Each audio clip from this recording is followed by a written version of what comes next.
2014 में Vladimir Putin ने 4 हफ्तों में क्रीमिया पर कब्जा कर लिया, लगभग बिना कोई गोली चलाए। उन्होंने उस प्रायद्वीप को पवित्र भूमि, न डूबने वाला विमान वाहक पोत कहा।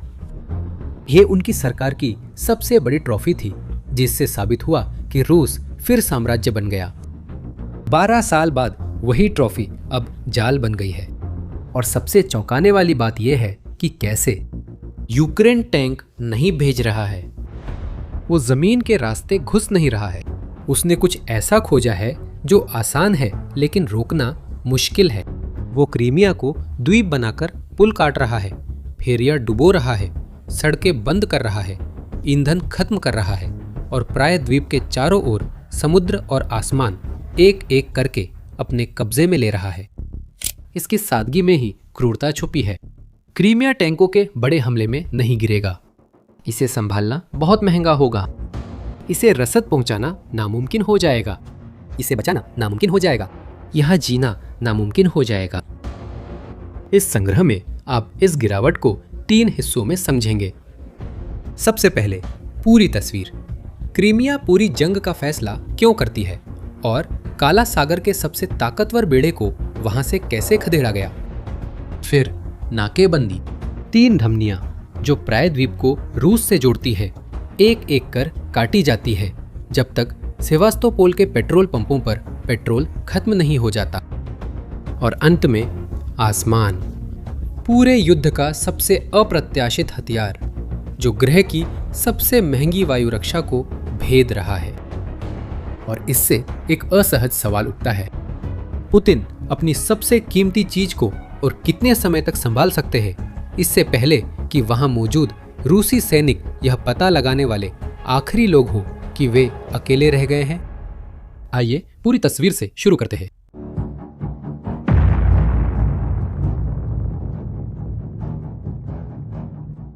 तीन जून 2025 सुबह 4:44। केर्च जलडमरू मध्य की गहराई में यूक्रेनी एजेंटों ने महीनों तक वो काम किया जो किसी के लिए भी कर पाना असंभव होना चाहिए था। उन्होंने रूस के सबसे सुरक्षित पुल के नीचे बम लगाए। ये वही पुल है जिसकी लागत करीब $4 अरब थी। ये वही पुल है जिसका उद्घाटन खुद पुतिन ने ट्रक चलाकर किया था। और जब डेटोनेटर को सक्रिय किया गया तो 1100 किलो TNT पुल के सहारे वाले खंभों पर फट गया। अगर आप सोचते हैं कि यही कहानी का सबसे अहम हिस्सा था, तो आप अभी नहीं समझे कि असल में क्या हो रहा है, क्योंकि ये धमाका सिर्फ एक हिस्सा था। ये एक बहुत बड़े प्लान का छोटा सा हिस्सा था जिसे सालों से तैयार किया जा रहा है। और अब 2026 में आखिरकार ये अपने अंतिम चरण में पहुंच रहा है। यूक्रेन क्रीमिया में कुछ ऐसा कर रहा है जिसकी किसी ने कल्पना भी नहीं की थी और पुतिन को इसका पता है, लेकिन अब वह इसे रोक नहीं सकते। सवाल यह है, कैसे? एक ऐसा देश जिसकी मुश्किल से कोई नौसेना है, वह दुनिया के सबसे शक्तिशाली बेड़ों में से एक को कैसे तबाह कर रहा है? और पुतिन अपनी पूरी सेना के साथ अब इसका जवाब क्यों नहीं दे पा रहे हैं? इसका जवाब आपकी सोच से भी ज्यादा परेशान कर सकता है। ये समझने के लिए कि अब क्या हो रहा है, आपको समय में पीछे जाना होगा। 12 साल पहले, फरवरी 2014। व्लादिमीर पुतिन ने कीव की राजनीतिक अराजकता का फायदा उठाया। उसने बिना पहचान वाली सेनाएं क्रीमिया भेजी। 4 हफ्तों से भी कम समय में उसने पूरा प्रायद्वीप कब्जा लिया, लगभग एक भी गोली चलाए बिना। पुतिन ने कहा कि वह उनके शासन की सबसे बड़ी उपलब्धि थी। उन्होंने कहा कि क्रीमिया पवित्र भूमि है, कि वह काला सागर में एक ऐसा विमान वाहक पोत जिसे डुबोया नहीं जा सकता है। और एक बात में वह सही था, क्रीमिया कोई साधारण जमीन का टुकड़ा नहीं है। वहीं से रूस पूरे काला सागर को नियंत्रित करता है। सेवास्तोपोल से, जो क्रीमिया में रूस का मुख्य नौसैनिक अड्डा है, वहीं से रूसी बेड़ा निकलता है। क्रीमिया से ही वे मिसाइलें छोड़ी जाती हैं जो कीव, ओडेसा और निकोलेव पर गिरती हैं। और भी है, काला सागर के तल में उन जल क्षेत्रों में जो 2014 तक यूक्रेन के थे, सैकड़ों अरब डॉलर मूल्य के प्राकृतिक गैस के भंडार है। जब पुतिन ने क्रीमिया पर कब्जा किया तो उन्होंने सिर्फ एक टुकड़ा जमीन ही नहीं लिया, उन्होंने काला सागर में यूक्रेन की 80% ऊर्जा भंडार भी अपने कब्जे में ले लिए। सच है, जो क्रीमिया पर कब्जा करता है वह आधी जंग पर हावी हो जाता है। इसी वजह से जब 2022 में बड़े पैमाने पर आक्रमण शुरू हुआ तो क्रीमिया सब कुछ की आधारशिला बन गया। सैनिक, गोला बारूद, ईंधन, मिसाइलें सब वहीं से जाते थे। लेकिन पुतिन कल्पना नहीं कर पाए कि यूक्रेन देख रहा था, अध्ययन कर रहा था, इंतजार कर रहा था और कुछ ऐसा तैयार कर रहा था जिसे रूस को समझने में सालों लगेंगे। पहला संकेत बड़े पैमाने पर आक्रमण के कुछ महीनों बाद ही सामने आया। 2022 में यूक्रेनी ड्रोन सेवास्तोपोल के ऊपर दिखाई देने लगे। छोटे, सस्ते, लगभग जुगाड़ से बने हुए, कभी किसी जहाज तो कभी किसी बेस को मारते। रूसी इन्हें अलग थलग घटनाएं कहते थे। दुनिया की प्रेस शायद ही खबर देती थी, लेकिन हमले रुके नहीं। 2023 में यूक्रेन ने कुछ अनोखा किया, एक ऑपरेशन जिसे उसने केकड़ा जाल नाम दिया।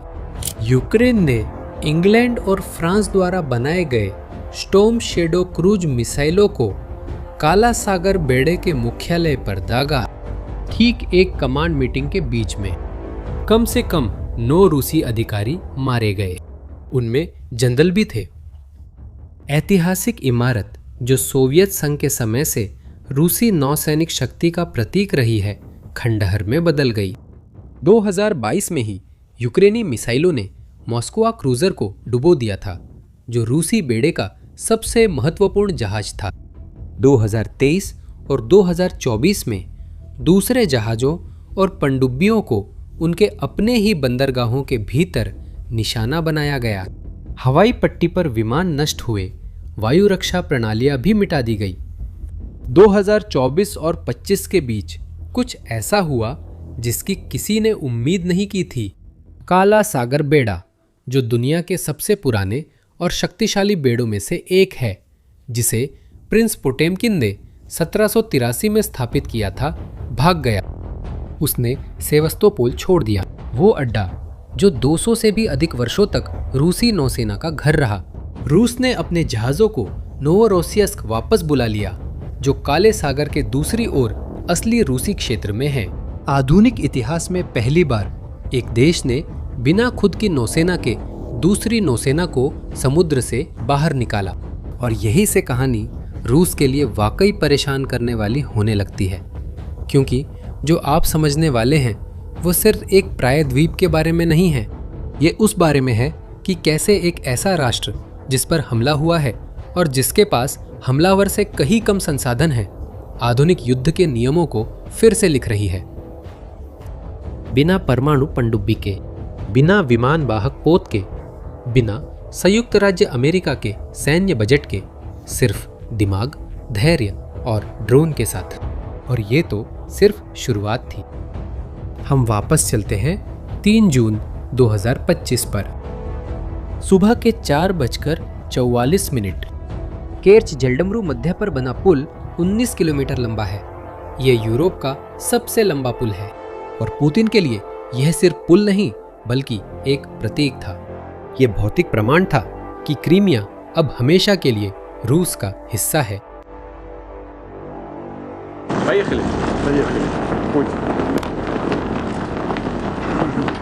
2018 में व्लादिमीर पुतिन ने खुद इस पुल का उद्घाटन किया, पूरी दुनिया के कैमरों के सामने, खुद कमाच ट्रक चलाते हुए। 2022 के बाद ये पुल कुछ और बन गया। ये रूसी सेना के लिए दक्षिण यूक्रेन में मुख्य आपूर्ति मार्ग बन गया। ईंधन, गोला बारूद, स्पेयर पार्ट्स, सैनिक, सब कुछ वहीं से होकर जाता था। इसी वजह से इस पर पहले भी हमला हो चुका था।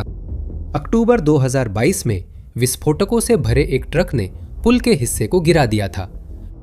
जुलाई 2023 में समुद्री ड्रोन, जिनमें हर एक में 850 किलो विस्फोटक था, एक और खंबे के नीचे फट गए। रूसियों ने मरम्मत की, मजबूत किया और उसे कवचबंद किया। उन्होंने पानी में सोनार लगाए, उन्होंने गश्त लगाई और सुरक्षा जाल लगाए। उन्हें लगा वे सुरक्षित है। लेकिन यूक्रेनी खुफिया एजेंसी, जिसे वासिल मलियुक चला रहे थे, पहले से एक और ऑपरेशन कर रही थी। एक ऐसा ऑपरेशन जो महीनों तक चला। यूक्रेनी एजेंटों ने पूर्ण गोपनीयता में दर्जनों बार पानी में प्रवेश किया। उन्होंने पानी के नीचे के सहारा देने वाले खंभों पर सीधे विस्फोटक लगाए। एक एक खंभा, एक एक विस्फोटक बिना पकड़े गए। कुल मिलाकर 1100 किलो TNT। यह एक बड़े हवाई बम के बराबर है। इसे छोटे टुकड़ों में बांटा गया है और पानी के नीचे छुपा इशारे का इंतजार कर रहा है। जब इशारा मिला उस 3 जून को पुल कांप उठा। स्तंभों को नुकसान हुआ, संरचना में दरार आई। पहले ही 2024 में यूक्रेनी खुफिया एजेंसी के एक एजेंट, जिसे सिर्फ कोड नेम हंटर के नाम से जाना जाता है, ने सार्वजनिक रूप से चेतावनी दी थी। उसने साफ साफ कहा, क्रीमिया का पुल अब बच नहीं सकता। 3 जून 2025 को उसने साबित कर दिया कि वह वाकई गंभीर था। 2026 में जो हुआ, उसने दिखा दिया कि पुल ही नहीं और भी चीजें बचने वाली नहीं थी। 2026 युद्ध अपने 5वें साल में प्रवेश कर गया था और क्रीमिया में कुछ बदल गया। हमलों ने अलग अलग घटनाओं की तरह दिखना बंद कर दिया था। वे एक सिलसिला बन गए, परस्पर जुड़ी कार्रवाइयों की एक श्रृंखला, जिसमें चुना गया हर लक्ष्य अगले की जमीन तैयार करता था। 5 अप्रैल 2026 यूक्रेनी सैन्य खुफिया ने रात में ड्रोन से रूसी फेरी स्लाव्यानिन पर हमला किया। ये एक महत्वहीन लक्ष्य लग सकता है, लेकिन ऐसा नहीं था। स्लाव्यानिन केर्च जलडमरू मध्य में अभी भी चल रही आखिरी रेलवे फेरी थी। यही वह फेरी थी जो क्रीमिया में रूसियों के लिए ईंधन, गोला बारूद और भारी उपकरण ले जाती थी जब भी पुल पर ज्यादा बोझ होता या वह बाधित हो जाता था। स्लाव्यानिन के जलने से रूस ने प्लान बी खो दिया। 20 दिन बाद 26 अप्रैल सेवास्तोपोल। एक ही रात में यूक्रेनी विशेष बलों के कमांडो ने एक साथ 3 युद्धपोतों को निशाना बनाया। लैंडिंग जहाज यामाल, फिलचेंको और इवान खुर्स, एक खुफिया जहाज। नजदीकी बेलबेक एयरबेस पर उन्होंने रनवे पर एक रूसी एलीट फाइटर जेट, जिसकी कीमत कई करोड़ डॉलर है, नष्ट कर दिया। एक ही रात में एक एडवांस रडार नष्ट हुआ और नेवल ट्रेनिंग सेंटर पर हमला हुआ। और ये सिर्फ सेवास्तोपोल में ही नहीं हुआ। कुछ हफ्ते पहले काले सागर के दूसरी तरफ नोवोरोसिस्क में, जो रूसी बंदरगाह है जहां काला सागर बेड़ा ने शरण ली थी, वहां भी यूक्रेनी ड्रोन पहले ही हमला कर चुके थे। माइनस स्वीपर जहाज वैलेंटाइन पिकुल डूब गया। 2 फ्रिगेट्स, जो बड़े रूसी युद्धपोत हैं, क्षतिग्रस्त हो गए। रूसी पनडुब्बियों ने कुछ नया किया जो पहले नहीं देखा गया था।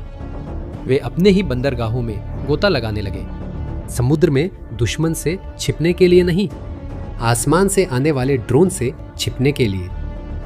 काला सागर बेड़ा आज वही है जिसे सैन्य विश्लेषक भूतिया फ्लीट कहते हैं। कागजों पर मौजूद है, लेकिन अब बाहर नहीं निकल सकती, अब हमला नहीं कर सकती, अब लगभग किसी भी चीज की रक्षा नहीं कर सकती। और केर्च जलडमरू मध्य के बीच में पुतिन का पुल अब भी खड़ा है, घायल। जल्दी जल्दी मरम्मत की गई, पहले से कहीं ज्यादा निगरानी में, लेकिन हर गुजरते दिन के साथ और भी ज्यादा अलग थलग। हर फेरी नष्ट की गई, हर जहाज डुबोया गया, हर बेस पर हमला, घेरा और कस देता है। क्रीमिया एक द्वीप बन रही है। ड्रोन से घिरे द्वीप पर कोई ज्यादा देर जिंदा नहीं रह सकता। अब जो हो रहा है उसकी असली गंभीरता को समझने के लिए एक आदमी जिसका नाम बेन हॉजेस है, उसकी बात सुनना जरूरी है। हॉजेस संयुक्त राज्य अमेरिका की सेना के रिटायर्ड लेफ्टिनेंट जनरल हैं। उन्होंने यूरोप में सभी अमेरिकी सेनाओं का नेतृत्व किया। उन्होंने करीब 40 साल वर्दी पहनी और 2022 से वह इंटरव्यू, पॉडकास्ट और सैन्य सम्मेलनों में वही वाक्य दोहराते आ रहे हैं। वह वाक्य है, क्रीमिया इस युद्ध की निर्णायक भूमि है। हॉजेस के लिए डोनेट्स्क, लुहांस्क और जापोरिजिया में जो कुछ भी हो रहा है वह सब महत्वपूर्ण है, लेकिन वह द्वितीयक है, क्योंकि जब तक रूस क्रीमिया पर नियंत्रण रखता है यूक्रेन कभी भी सुरक्षित नहीं रहेगा। वह अपनी अर्थव्यवस्था का पुनर्निर्माण नहीं कर पाएगा। वह कभी भी काला सागर के रास्ते अनाज का निर्यात नहीं कर पाएगा, क्योंकि पुतिन प्रायद्वीप से यूक्रेन के बंदरगाह बंद करने का फैसला कर सकते हैं। हॉजेस ने 2025 में साफ साफ कहा वो पुल गिर जाएगा, ये सिर्फ समय की बात है। और 2026 में उन्होंने और भी आगे बढ़कर कहा कि यूक्रेन को अभी प्रायद्वीप में जमीनी सेना भेजने की जरूरत नहीं है। क्लासिक आक्रमण की जरूरत नहीं, बस क्रीमिया को इतना अव्यवहार्य बना दे कि उसकी रक्षा न की जा सके और उसे रसद न पहुंचाई जा सके। रूसी सैनिकों के लिए वहां रहना नामुमकिन हो जाए। और जैसा कि आपने खुद देखा, ठीक यही हो रहा है। अब सोचिए कि इसका मतलब पुतिन के लिए क्या है। क्रीमिया उनके शासन की सबसे बड़ी राजनीतिक जीत थी। यह 1 दशक से भी ज्यादा समय तक पूरे रूसी प्रचार तंत्र की नींव थी। अगर क्रीमिया गिरती है तो सिर्फ प्रायद्वीप नहीं, बल्कि पुतिन रूसी जनता को जो पूरी कहानी सुनाता है भी गिर जाती है। युद्ध का औचित्य गिर जाता है। रूस के पास अपनी सीमा के बाहर जो सबसे रणनीतिक सैन्य अड्डा है वह भी गिर जाता है। साथ ही यह मिथक भी टूटता है कि पुतिन ने साम्राज्य को फिर से बनाया। इसी वजह से रूस अपनी सैन्य चौकियों को मजबूत कर रहा है। इसी वजह से वह बेलबेक में विमानों के लिए बख्तरबंद आश्रय बना रहा है। इसी वजह से वो ऐसे संसाधनों को भी यहाँ ला रहा है जिनकी दूसरी जगहों पर कमी है, ताकि प्रायद्वीप को बचाए रख सके। लेकिन इसमें एक समस्या है। मार्च 2026 में रूस ने एक ही महीने में जितने सैनिक खोए उतने किसी भी और महीने में युद्ध शुरू होने के बाद से नहीं खोए थे। 35,000 सैनिक मारे या घायल हुए। लगभग 4 सालों में पहली बार रूस जितने सैनिक भर्ती कर पा रहा है उससे ज्यादा सैनिक खो रहा है। और इससे सब कुछ बदल जाता है, क्योंकि जो सेना अपनी भरपाई नहीं कर सकती वह एक ही समय में 2 मोर्चों की रक्षा नहीं कर सकती। तो सवाल उठता है, आखिर क्या होने वाला है? क्या रूस इस पुल की सुरक्षा लंबे समय तक कर पाएगा? देखिए, सच तो यह है कि किसी को तारीख नहीं पता, किसी को सही महीना नहीं पता, लेकिन दिशा बिल्कुल साफ है। यहां तक कि रूसी सैन्य विश्लेषक जो रूसी सरकार से जुड़े ब्लॉग्स में लिखते हैं, अब दबी जुबान में मान चुके हैं कि कुछ बदल गया है। पुल अभी भी खड़ा है, लेकिन घायल है। मरम्मत अब पहले से कहीं ज्यादा बार हो रही है और हर बार ज्यादा महंगी होती जा रही है। और सैन्य विशेषज्ञ एक बात पर सहमत है, चौथा हमला सिर्फ समय की बात है। अगर वो सही तरीके से, सही तकनीक के साथ सही समय पर आता है तो पुल गिर जाएगा। और जब वह गिरेगा, युद्ध के दौरान उसे दोबारा बनाना संभव नहीं होगा। नहीं, जब यूक्रेनी ड्रोन दिन में 24 घंटे जलडमरू मध्य की निगरानी कर रहे हों, फेरियां तो पहले ही जा चुकी है, जहाज छुपे हुए हैं, पनडुब्बियां अपने ही बंदरगाहों में गोता लगा रही हैं, हवाई ठिकानों को कंक्रीट से मजबूत किया जा रहा है ताकि वे बच सके, हमला करने के लिए नहीं। और इसी दौरान क्रीमिया के अंदर कुछ शांत सा होने लगता है। प्रायद्वीप में तैनात रूसी सैनिक ऐसी जगह पर है जो कभी भी दुनिया से कट सकती है, रूस से कट सकती है। और जब ऐसा होगा तो उन्हें सबसे आखिरी में पता चलेगा। 2014 में पुतिन ने 4 हफ्तों में क्रीमिया पर कब्जा कर लिया, वो भी लगभग एक भी गोली चलाए बिना। उस समय उन्होंने सोचा था कि उन्होंने हमेशा के लिए प्रायद्वीप जीत लिया है, कि उन्होंने साम्राज्य को फिर से बना लिया है, कि उन्होंने यूरोप का नक्शा फिर से लिख दिया है। 12 साल बाद अब उन्हें पता चल रहा है कि वो कितने गलत थे।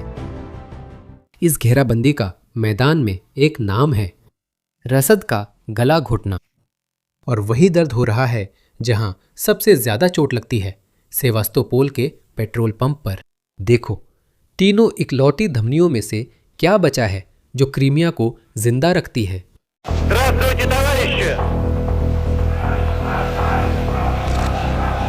व्लादिमीर पुतिन अपने पूरे शासन की सबसे महत्वपूर्ण जीत खोने वाले हैं।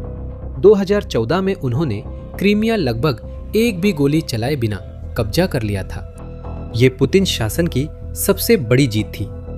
ये ट्रॉफी दुनिया को दिखाती थी कि रूस फिर से साम्राज्य बन गया है और अब 12 साल बाद वही ट्रॉफी उसके लिए सबसे बड़ा जाल बन गई है। ये जिस तरह हो रहा है वही रूसी सरकार को सबसे ज्यादा डराता है, क्योंकि ये टैंक से नहीं हो रहा, ये किसी आक्रमण से नहीं हो रहा है, यह एक ऐसी चीज से हो रहा है जिसे रूस बिल्कुल भी रोक नहीं पा रहा है। आप इसे एक बिल्कुल खास जगह पर देख सकते हैं। क्रीमिया में ईंधन की कमी हो रही है। सेवास्तोपोल प्रायद्वीप का सबसे बड़ा शहर, वहां पेट्रोल पंपों पर सुबह से ही सीमा लगाई गई। हर गाड़ी को सिर्फ 20 लीटर ईंधन मिलेगा। कुछ दिनों बाद 20 लीटर भी मिलना बंद हो गया। पेट्रोल बस खत्म हो गया था। मई के अंत में रूस द्वारा नियुक्त गवर्नर ने स्वीकार किया कि सामान्य पेट्रोल खत्म हो गया है। 2 सबसे अधिक इस्तेमाल वाले प्रकार पेट्रोल पंपों से गायब थे। एक जमीन पर जिसे रूस ने 10 साल से भी ज्यादा पहले अपनी ट्रॉफी के तौर पर लिया था, लोग ऐसे ईंधन के लिए कतार में लगने लगे जो अब वहां पहुंचता ही नहीं है।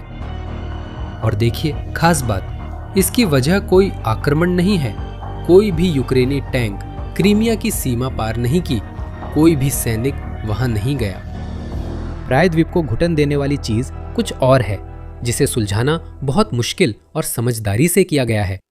यूक्रेन ने बिना आक्रमण के क्रीमिया वापस लेने का तरीका ढूंढ लिया है और रूस 12 सालों में पहली बार इसे रोकने में नाकाम हो रहा है।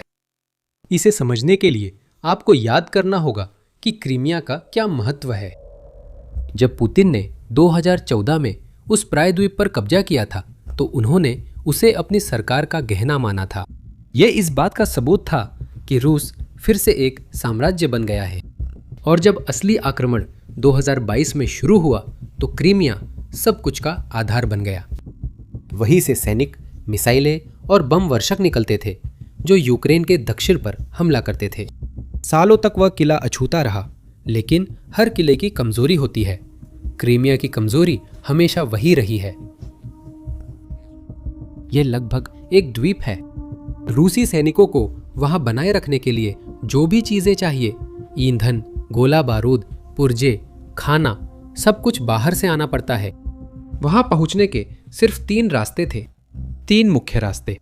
पहला रास्ता दुनिया का सबसे मशहूर है, केर्च पुल। नुकसान सिर्फ संरचना में नहीं, भरोसे में भी हुआ। अब पुल सही है, फिर भी रूसी लोग इसका इस्तेमाल करने से डरते हैं। आज एक यूक्रेनी खुफिया एजेंसी द्वारा विश्लेषित उपग्रह चित्रों में एक अहम बात दिखाई देती है। इस साल फरवरी से अप्रैल के बीच कोई भी रूसी सैन्य मालगाड़ी पुल से नहीं गुजरी, एक भी नहीं।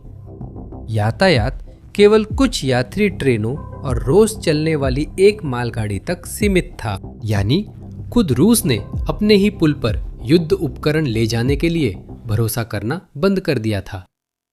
कमांडर वहां से भारी बख्तरबंद वाहन नहीं ले जाते, क्योंकि डर है कि क्षतिग्रस्त संरचना ढह सकती है या फिर किसी नए हमले से सब कुछ एक साथ गिर न जाए। विजय का प्रतीक अब ऐसा स्थान बन गया है जिसे अब कोई भी इस्तेमाल नहीं करना चाहता। तो 2 रास्ते बचे थे और यहीं से कहानी तेज होने लगती है। दूसरा रास्ता फेरियो का था। रेलवे जहाज जो केर्च जलडमरू मध्य को पार करते थे, वो सामान ले जाते थे जिसे अब पुल नहीं ले जा सकता था। ये जहाज बहुत बड़े थे। इनमें सबसे बड़ा स्लाव्यानिन 150 मीटर लंबा था और पूरे ट्रेन के डिब्बों को, जो ईंधन और गोला बारूद से भरे होते थे, एक किनारे से दूसरे किनारे तक ले जाता था। यह एक खामोश विकल्प था। इसके बाद यूक्रेन ने इन फेरियों का शिकार शुरू किया, एक एक करके। सबसे पहले अवांगार्ड मार्च में और फिर 6 अप्रैल की सुबह आखिरी वाली। यूक्रेनी सैन्य खुफिया ने स्लाव्यानिन पर ड्रोन भेजे और थर्मल इमेजेस जारी की। पानी के बीचों बीच जलता हुआ जहाज, इसके साथ ही दूसरी धमनी भी नष्ट हो गई। रूस ने अभी अभी समुद्र के रास्ते भारी सामान क्रीमिया ले जाने का तरीका खो दिया था। ध्यान दो क्या हो रहा है। हर रास्ता बंद होने पर रूस बाकी रास्तों पर ज्यादा निर्भर होता गया और अब जो बचा था वो सिर्फ एक ही सड़क थी। आखिरी धमनी सिर्फ जमीन से थी। यूक्रेन के कब्जे वाले दक्षिण को काटता एक हाईवे।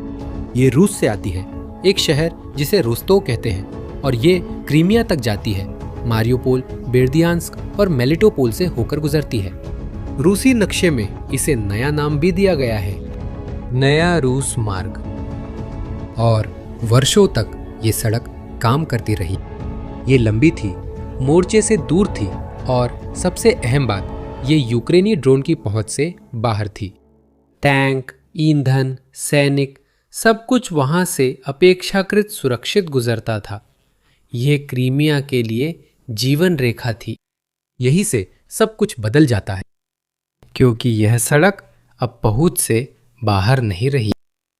और यहां एक पल के लिए रुकना जरूरी है, क्योंकि यही पूरी कहानी का दिल है। लगभग पूरी जंग के दौरान यूक्रेनी ड्रोन कम दूरी तक ही पहुंच सकते थे। मशहूर FPV अटैक ड्रोन वीडियो में दिखते हैं, ये मोर्चे से सिर्फ 20 किलोमीटर दूर तक ही निशाना लगा सकते थे। और वो हाईवे 100 किलोमीटर से भी ज्यादा दूर था, बहुत दूर था। लेकिन यूक्रेन ने सिर्फ ड्रोन से युद्ध करना ही नहीं सीखा, उसने इसमें महारत हासिल कर ली है। मध्यम और लंबी दूरी के नए मॉडल सामने आए हैं। हॉर्नेट नामक एक ड्रोन कृत्रिम बुद्धिमत्ता से लक्ष्य खोजता है और करीब 150 किलोमीटर तक जा सकता है। और लंबी दूरी वाले FP1 और FP2 200 किलोमीटर तक पहुंच सकते हैं। अचानक जो सड़क सुरक्षित थी, वह पूरे कब्जे वाले दक्षिण में सबसे खतरनाक जगह बन गई। और यह संयोग से नहीं हुआ। मई के अंत में यूक्रेन ने अपनी छुपी गतिविधि का नाम रखा, रूसी लॉजिस्टिक्स को ब्लॉक करने का एक कार्यक्रम, जिसमें 11 करोड़ 30 लाख डॉलर सबसे बेहतरीन ड्रोन टीमों में लगाए गए। यूक्रेन के रक्षा मंत्री के अनुसार इसका उद्देश्य रूस के पिछले मोर्चे का दम घोटना था, सीधे सेना से न भिड़ना, इस सेना की रसद काट देना। और जो संख्या उन्होंने दी वह काफी प्रभावशाली है। मंत्री के अनुसार यूक्रेन ने इन मीडियम रेंज हमलों से रूसी ट्रकों, डिपो और काफिलों की तबाही को 4 गुना बढ़ा दिया है। और परिणाम का नाम खुद रूसियों ने रखा है। वे इसे मौत की सड़क कहते हैं। रूसी सैन्य ब्लॉगर जो रूस का समर्थन करते हैं, उन्होंने हाईवे के किनारे जले हुए ट्रकों की तस्वीरें पोस्ट करना शुरू कर दिया। उनमें से एक ने उसकी तुलना 80 के दशक के अफगानिस्तान की सड़कों से की। सड़क के किनारे बिखरे हुए वाहनों के ढांचे। एक और ने लिखा कि वो हिस्सा अब पीछे का इलाका नहीं रहा। और देखिए, ये यूक्रेन नहीं कह रहा है, ये रूसी पक्ष है, घबराया हुआ, अपनी खुद की तबाही का वर्णन कर रहा है। अब इन्हें उस शुरुआती तस्वीर से जोड़िए। सेवास्तोपोल में पेट्रोल पंप बिना पेट्रोल के हैं। तीनों धमनियां काटने पर क्रीमिया को आपूर्ति बंद हो जाती है और वहां के लोग तुरंत असर महसूस करते हैं। ईंधन न मिलने पर सेना आगे नहीं बढ़ती, टैंक वहीं रुक जाते हैं। और ये सब युद्ध के मैदान में दिखता है। यूक्रेन के रक्षा मंत्री के अनुसार रूस को हर किलोमीटर आगे बढ़ने की कीमत अब काफी बढ़ गई है। अक्टूबर में हर किलोमीटर पर 67 सैनिकों की जान जा रही थी। अप्रैल में यह संख्या 169 हुई। बिना आपूर्ति हर मीटर महंगा पड़ता है। ये सिर्फ सेना तक नहीं था, शहर में आम कारों के लिए भी पेट्रोल कम पड़ने लगा। पेट्रोल पंप पर लाइन लगी है, पर बढ़ नहीं रही। अब घेराबंदी सैन्य सिद्धांत न रहकर असली समस्या बन गई है। लेकिन अभी सबसे महत्वपूर्ण हिस्सा बाकी है, और ये एक सवाल में सिमट जाती है। आखिरकार रूस बस इसे हल क्यों नहीं कर लेता? इस सवाल का जवाब बहुत कुछ बताता है, क्योंकि ड्रोन के खिलाफ जानी पहचानी रक्षा व्यवस्था है। यूक्रेन खुद इसका इस्तेमाल करता है और ये असरदार है। ये जाल होते हैं, बहुत बड़ी जालियां जो कभी कभी मछली पकड़ने के जाल से बनाई जाती हैं और लकड़ी के खंभों पर तानी जाती है सड़क को एक सुरंग की तरह ढक देती हैं। वे ड्रोन को पकड़ लेती है इससे पहले कि वो नीचे खड़े वाहन से टकराए। जब यूक्रेन ने जालियां लगाई तो वहां से कोई रूसी ड्रोन नहीं गुजर सका। ये इतना अच्छा काम करता है कि यूक्रेन हजारों किलोमीटर सड़क को इन जालियों से ढक रहा है।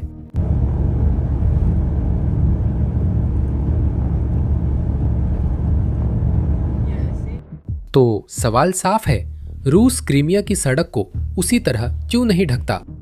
और यहीं पर रूस जिस मुसीबत में फंस गया है उसका असली आकार सामने आता है। रूसी ब्लॉगर्स हफ्तों से इन जालों के लिए गुहार लगा रहे हैं, जाल की मांग कर रहे हैं, इलेक्ट्रॉनिक युद्ध की मांग कर रहे हैं, सुरक्षा की मांग कर रहे हैं, और अब तक लगभग कुछ भी नहीं आया है।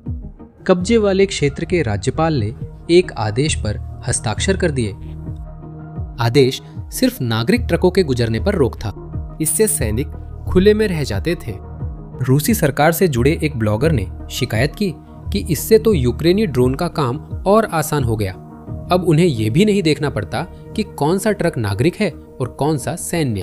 यानी दो में से एक बात है, या तो रूस के पास अब सड़क तक रक्षा पहुंचाने का कोई तरीका नहीं बचा है, क्योंकि जिन रसद साधनों से ये जालियां पहुंचाई जाती वही तो नष्ट की जा रही हैं, या उसने चुपचाप तय कर लिया है कि क्रीमिया अब प्राथमिकता नहीं है। इन दोनों में से कोई भी जवाब पुतिन के लिए विनाशकारी है। एक कहती है कि वह कर नहीं सकता, दूसरी कहती है कि उसने हार मान ली। और जब रूस हिचकिचाता है, यूक्रेन पहले ही अगले चरण में पहुंच चुका है। कम आपूर्ति आने के कारण प्रायद्वीप की वायु रक्षा प्रणालियां बिना किसी पुनः पूर्ति के नष्ट होती जा रही है। ये सिस्टम सस्ते नहीं हैं। यूक्रेन ने क्रीमिया में रूस की उन्नत S-300 और S-400 वायु रक्षा बैटरियों को निशाना बनाया है, जो सैकड़ों किलोमीटर का आकाश कवर कर सकती है। यूक्रेन ने नेबो यू रडार, बेलबेक हवाई अड्डे पर एक पेंटसिर सिस्टम और यहां तक कि जमीन पर खड़े MiG-21 लड़ाकू विमानों को भी निशाना बनाया है। एक जर्मन विश्लेषण के अनुसार सिर्फ मार्च से मई के बीच यूक्रेन ने रूस की वायु रक्षा, रडार और इलेक्ट्रॉनिक युद्ध प्रणालियों में से 37 को नष्ट कर दिया।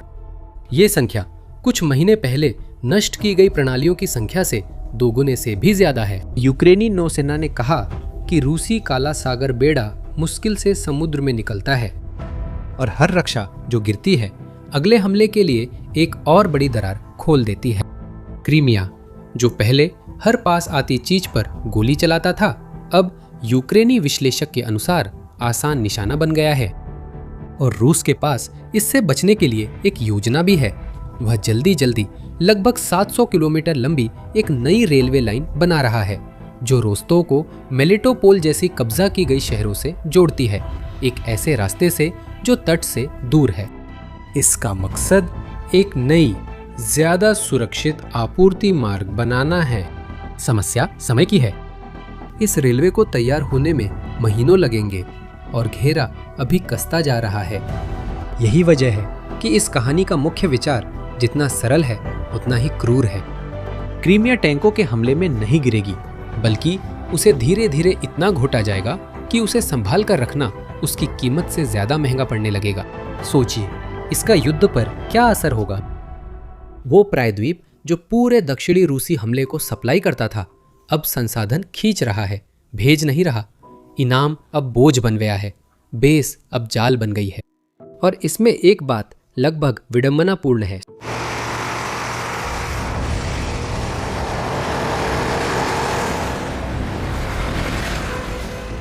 पुतिन ने 2014 में क्रीमिया पर कब्जा कर लिया था, वो भी लगभग बिना एक भी गोली चलाए। ये एक तेज, सटीक ऑपरेशन था जिसे दुनिया को समझने में समय लगा। 12 साल बाद वह बिल्कुल उसी तरह से खोई जा सकती है। ना कोई आक्रमण, ना कोई बड़ी लड़ाई, बस उसी का धीमा और लगातार कसता घेरा जिसने वापसी के सारे रास्ते काट दिए। जो हमेशा के लिए जीत लग रही थी वो कमजोर साबित हुई। और शायद यही इस युद्ध का सबसे असहज सबक है। किसी भी व्यक्ति के लिए जो सोचता है कि किसी क्षेत्र पर कब्जा करना मतलब हमेशा के लिए उसे अपने पास रखना है, यह अभी भी हो रहा है। हर हफ्ते घेराबंदी थोड़ी और कड़ी हो जाती है। ईंधन और सड़कों को काट देना क्रीमिया को जमीन और समुद्र दोनों ओर से जकड़ देता है। लेकिन आसमान बाकी था और यहीं पर यूक्रेन ने पूरे युद्ध का सबसे अप्रत्याशित हथियार मैदान में उतार दिया। एक ड्रोन जो रूसी रक्षा से भागने के बजाय वापस हमला करता है।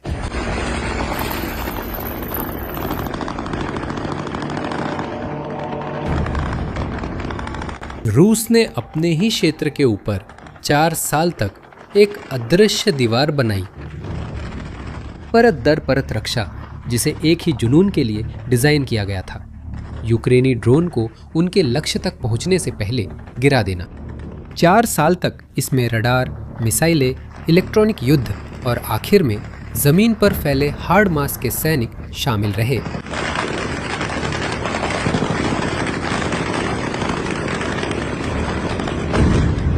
और फिर पिछले साल मई की एक रात को कब्जा की गई क्रीमिया के ऊपर एक सस्ता ड्रोन ने ऐसा काम किया जिसने इस पूरी दीवार को गिरा दिया।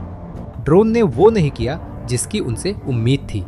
उसने रास्ता नहीं बदला, उसने भागने की कोशिश नहीं की, उसने पलटकर हमला किया। 1 सेकंड के लिए इसके महत्व के बारे में सोचिए। एक तरफ एक सैन्य महाशक्ति है जिसने 4 साल और अरबों डॉलर खर्च किए, जो ग्रह की सबसे घनी एंटी ड्रोन रक्षा तैयार कर रही है। दूसरी ओर एक ड्रोन है जो आम कार से सस्ता है और ऐसा रॉकेट ले जा रहा है जिसकी जड़ें 1940 के दशक तक जाती हैं। हाँ, द्वितीय विश्व युद्ध की। और ये पुराना हथियार दुनिया की सबसे महंगी रक्षा प्रणाली को भेद रहा है। यही वह रक्षा प्रणाली है जिसमें भरपूर रडार, मिसाइलें और इलेक्ट्रॉनिक युद्ध क्षमताएं हैं। जब आप समझेंगे कि यह रूसी रक्षा प्रणाली को कैसे भेद रहा है, तो आपको दिखेगा कि पुतिन को चिंता करने के कारण हैं।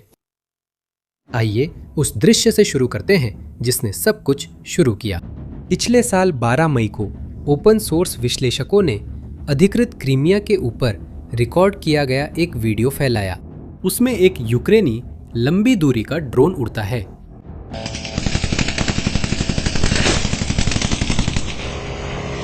और वह ऐसा करता है जो पहले किसी हमलावर ड्रोन ने नहीं किया। वह अपने पंख के नीचे से रॉकेट छोड़ता है जो जमीन पर रूसी लक्ष्य की ओर जाता है और फिर मुख्य मिशन के लिए उड़ता है। उसने रास्ते में हमला किया और बढ़ गया। जिसने भी पहले देखा उसने युद्ध पर असर समझ लिया। जो तस्वीरें लीक हुई वे रूसी स्रोतों से आई थी और रॉकेट्स की पहचान की निशानियां छुपाई गई थी।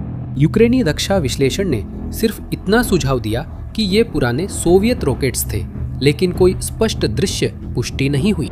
लेकिन कुछ दिनों बाद यूक्रेन के मानव रहित प्रणाली बल के कमांडर खुद रॉबर्ट ब्रोदी, जिन्हें कोडनेम माड्यार के नाम से जाना जाता है, ने ड्रोन से इन रॉकेट हमलों के वीडियो प्रकाशित किए। इस कॉन्सेप्ट का खुलासा हो चुका था, पर एक बात समझनी बाकी थी। रॉकेट कौन सा था ये नहीं, बल्कि वह कहां से छोड़ा गया था। और यहीं पर हैरानी होती है, ये हथियार बिल्कुल नया नहीं है।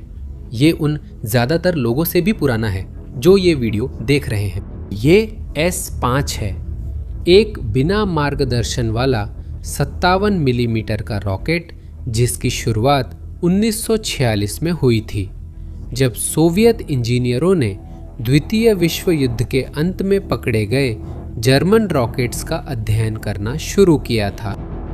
इसे असली हथियार बनने में कई साल लग गए। ये सेवा में सिर्फ 50 के दशक के मध्य में ही आया। इसका जन्म एक अलग उद्देश्य से हुआ था, बम वर्षक विमानों के समूहों को गिराने के लिए, जिसे जेट लड़ाकू विमानों से दागा जाता था। बाद में ये सोवियत विमानन के लिए करीबी हवाई समर्थन का हथियार बना और अफगानिस्तान में इस्तेमाल हुआ, जहां इसकी सटीकता पर सवाल उठे। गोली चलाने पर यह इतना फैलता था कि पायलट कहते थे, दुश्मन को डराने के अलावा इसका खास उपयोग नहीं है। इसका बड़ा भाई S8 80 मिलीमीटर का 80 के दशक में सेवा में आया, जिसमें कहीं ज्यादा ताकतवर वारहेड था। इसकी एक वेरिएंट ठोस स्टील की 4 उंगलियों जितनी मोटी बख्तरबंदी को भेदने में सक्षम है। ये पुराने सस्ते हथियार है, एक ऐसे दौर के जो मानो खत्म हो चुका था। तो फिर पुराना रॉकेट क्यों दोबारा इस्तेमाल हो रहा है? इसका जवाब ये उतना रोमांटिक नहीं है जितना लगता है। निर्माता के मुख्य डिजाइनर के अनुसार बदलाव की एक वजह बस अधिशेष भंडार था। यूक्रेन के पास इन रॉकेट्स का बहुत बड़ा स्टॉक बचा हुआ था जो बिना इस्तेमाल के पड़ा था। ये कोई कमाल का आइडिया नहीं था, बस गोदाम में रखे बिना इस्तेमाल के पड़े गोला बारूद को देखकर सवाल करना था, अगर हम इसका इस्तेमाल करने का कोई तरीका निकाल लें तो कैसा रहेगा? जीनियसियत रॉकेट में नहीं है, ये तो इसमें है कि वो कहां पहुंचा, क्योंकि यूक्रेन के पास ये रॉकेट तो जंग की शुरुआत से ही थे और वो इन्हें इस्तेमाल करने की कोशिश भी कर रहे थे। वृहद पैमाने के आक्रमण की शुरुआत में यूक्रेनी विमानों और हेलीकॉप्टरों ने देश के पूर्वी हिस्से में रूसी ठिकानों पर इन रॉकेटों को पारंपरिक तरीके से दागा, जिसकी उन्हें भारी कीमत चुकानी पड़ी। एक अनगाइडेड रॉकेट का इस्तेमाल करने के लिए विमान को लक्ष्य के करीब जाना पड़ता है और यूक्रेन के आसमान में करीब जाना रूसी वायु रक्षा प्रणालियों की मारक सीमा में आना था। पैंटसिर सैनिक द्वारा कंधे से दागी जाने वाली मिसाइलें, टॉर और बुक सिस्टम। दूसरे शब्दों में हथियार मौजूद था, लेकिन कोई भी प्लेटफॉर्म जो इसे ले जा सकता था रास्ते में ही मार गिराया जाता था।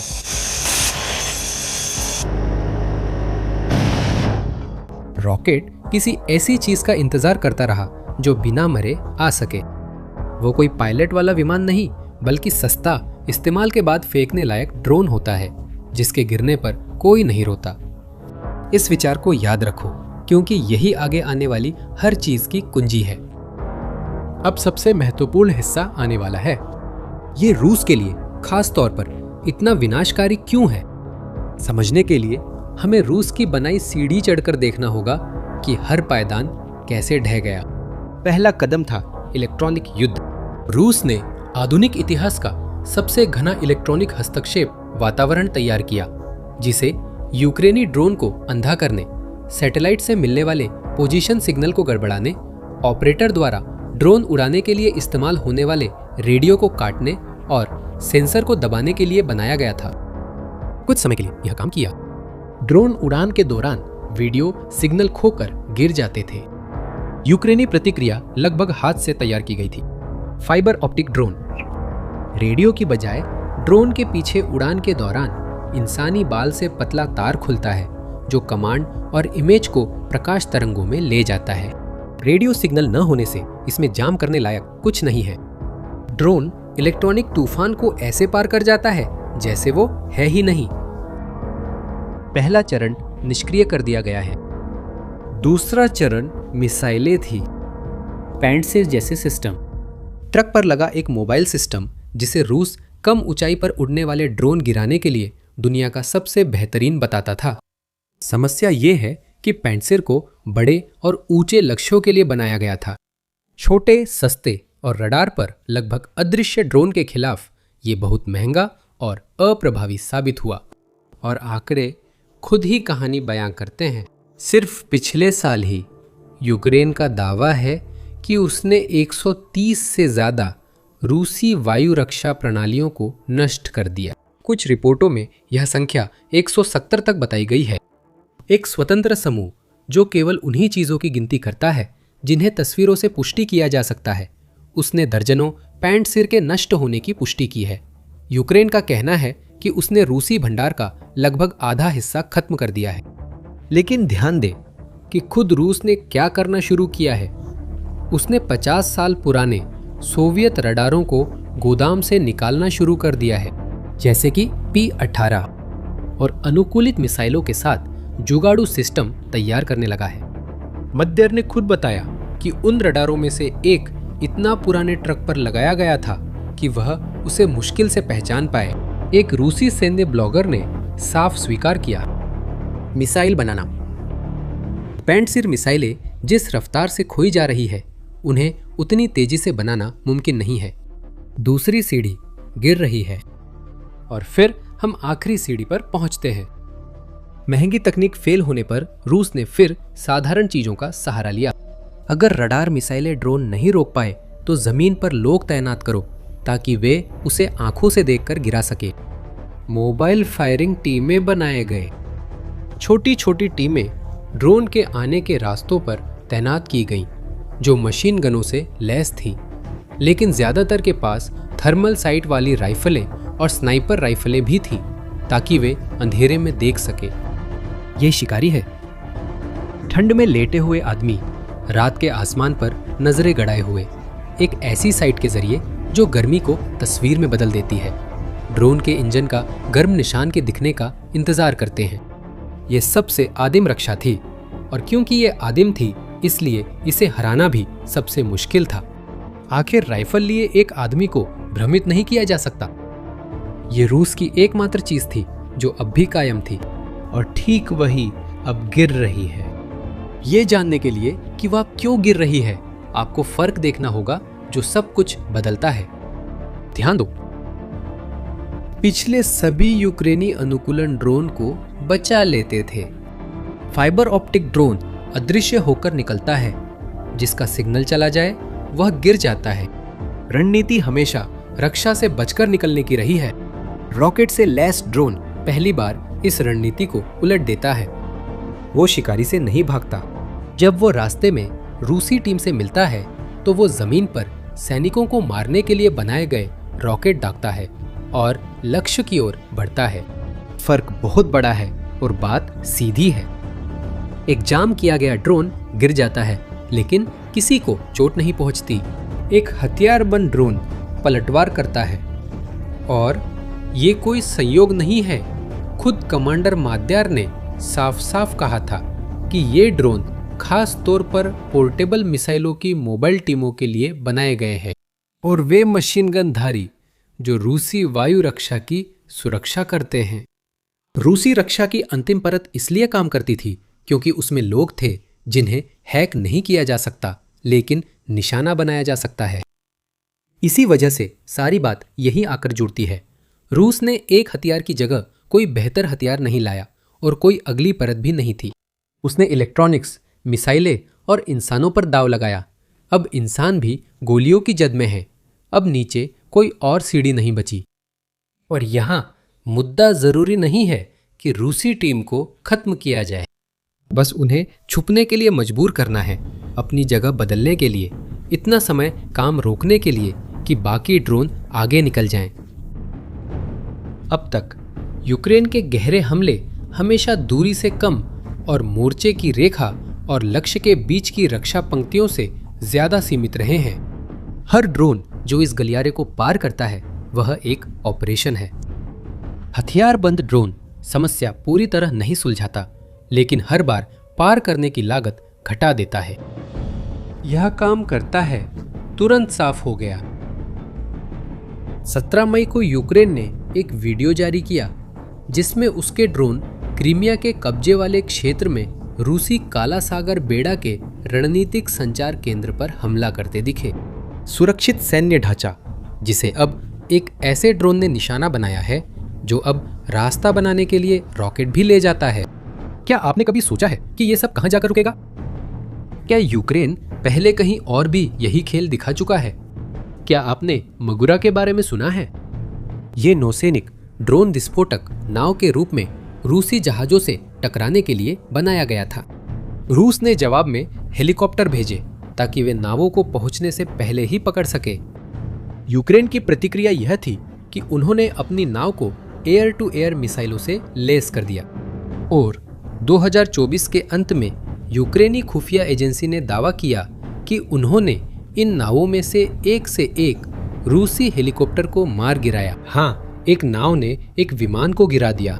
ये इतना बड़ा झटका था कि रूस ने लगभग हेलीकॉप्टर भेजना बंद कर दिया इन ड्रोन को पकड़ने के लिए, और अब वे सिर्फ तेज फाइटर जेट्स पर निर्भर हो गए। फिर आया नाव का नया वर्जन, उसमें और ताकतवर मिसाइलें थी, जिसने अगले साल 2 रूसी फाइटर जेट्स गिरा दिए। ये वही तर्क है जैसे रॉकेट वाले ड्रोन का, एक ऐसा प्लेटफॉर्म जिसका सिर्फ एक ही मकसद है, जो एक खास रक्षा प्रणाली से टकराता है और ठीक उसी रक्षा को हराने के लिए उसे सही हथियार मिल जाता है, बिना अपनी असली भूमिका खोए। यूक्रेनी रक्षा हलकों में अगला कदम जो पहले ही चर्चा में है, वो है बिना मार्गदर्शन वाला रॉकेट की जगह गाइडेड रॉकेट लगाना जो चलती हुई लक्ष्यों का पीछा कर सके। यही मामला रॉकेट और ड्रोन से भी बड़ा हो जाता है। देखिए, इन 4 सालों में असल में क्या हुआ। 2022 में रूस ही आगे था। सबसे पहले रूस ने फाइबर ऑप्टिक ड्रोन का इस्तेमाल किया था और यूक्रेन ने 1 महीने में उसकी नकल कर ली। रूस ने ही ड्रोन के खिलाफ इलेक्ट्रॉनिक वॉरफेयर विकसित किया था। तकनीकी बढ़त उसी के पास थी, लेकिन अब बढ़त दूसरी तरफ चली गई है। आज यूक्रेन एक नया लॉन्चर दिखाता है और रूस को उसे मैदान में ढूंढने में कुछ ही दिन लगते हैं, लेकिन अब वह उसी रफ्तार से जवाब नहीं दे पाता। अगर ध्यान दे तो यही असली समस्या सबके नीचे छुपी है, क्योंकि ऐसी जंग में तकनीकी बढ़त कोई ऐसी चीज नहीं है जो आपके पास हमेशा रहे। ये तो बस उधार ली हुई चीज है। जो आज आगे है वो कल पीछे भी हो सकता है। फैसला इस बात से नहीं होता कि किसके पास बेहतर उपकरण है, बल्कि इससे होता है कि कौन ज्यादा जल्दी खुद को ढालता है। रूसी दीवार यूक्रेन के जादुई हथियार से नहीं गिरी। वो इसलिए गिरी क्योंकि यूक्रेन ने हर परत को उतनी या उससे भी ज्यादा तेजी से तोड़ा जितनी तेजी से रूस बना रहा था। जैसा कि आप देख सकते हैं, रूस ने अपनी सारी चालें चल दी। इलेक्ट्रॉनिक युद्ध, मिसाइल, जमीनी सैनिक, और अब उसकी झोली में कुछ भी नहीं बचा है।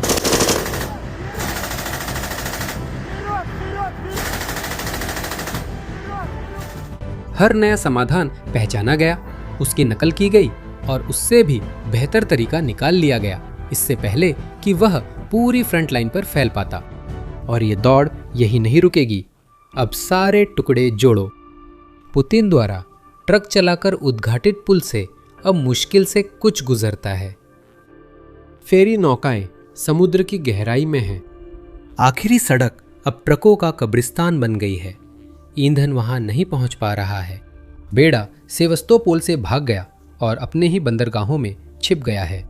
और यहां तक कि आसमान, जो पहले दुनिया की सबसे महंगी वायु रक्षा प्रणाली से सुरक्षित था, अब यूक्रेनी ड्रोन का है। सच्चाई ये है कि क्रीमिया किसी बड़े टैंक हमले में नहीं गिरेगा। ये एक द्वीप बनती जा रही है जिसे संभालना बहुत महंगा है, जिसे आपूर्ति करना असंभव है और जिसकी रक्षा करना भी असंभव है। वह ट्रॉफी जो साबित करती थी कि पुतिन ने साम्राज्य को फिर से बनाया है, अब वही बोझ बन गई है जो उसे डुबो सकता है। 2014 में पुतिन ने 4 हफ्तों में लगभग बिना गोली चलाए क्रीमिया पर कब्जा किया। 12 साल बाद वो ठीक उसी तरह खोई जा सकती है, बिना किसी आक्रमण के, बिना किसी बड़ी लड़ाई के।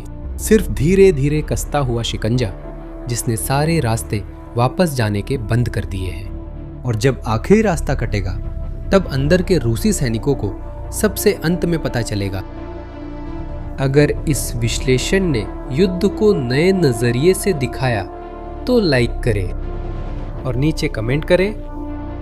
क्या क्रीमिया 2026 में ही फिर से यूक्रेन का हिस्सा बन जाएगा? इस मौके का फायदा उठाकर चैनल को सब्सक्राइब कर ले। हम यहाँ इस गिरावट के हर कदम पर नजर रखेंगे। अगले वीडियो तक मिलते हैं।